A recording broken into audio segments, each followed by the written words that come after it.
Veronica Kitty Duterte, good afternoon. Kamusta ka today, Kit? Good afternoon, Vin.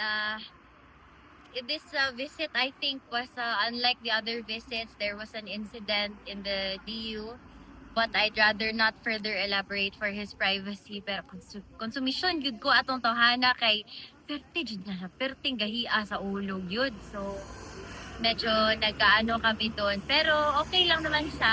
In the end, he was fine. Ito pala kanino na lang to, sino may gusto nito? Iyahan na, wala na kaon. He's okay. Nagka-problema lang siya.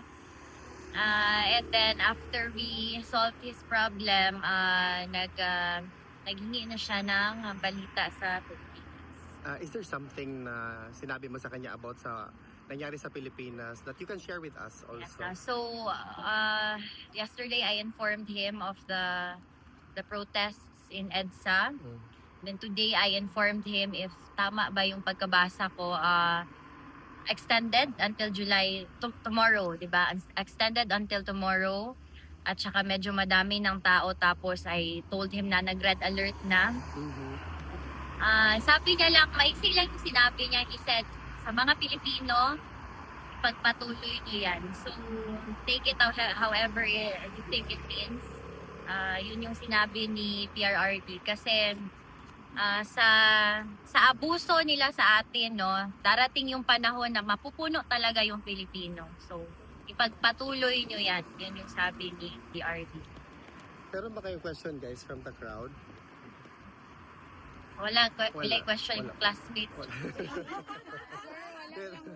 Kit, do you have any message to the Filipinos na steadfast sila? Actually, Kit, with regard doon sa permit, yung Quezon City, di ba, inaprubahan nila, but at the same time, on the same day, nag-release din sila ng statement na winidraw nila yung permit daw. And that's going to be a separate issue right now na siguro malalaman natin later on. But as far as this development is concerned, meron ka bang gustong ipahiwatig sa mga kababayan natin na umulan man o uminit, nandoon pa rin sa labas sa EDSA para manindigan? You know, in whatever way you can, no, to all the Filipinos, ipaglaban nyo ang Pilipinas, ipaglaban nyo yung kapwa natin.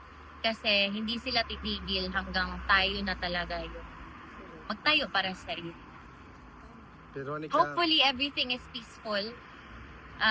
Although there's no assurance, hopefully walang violence. But I'm praying for every single Filipino, especially yung mga sumali sa protest.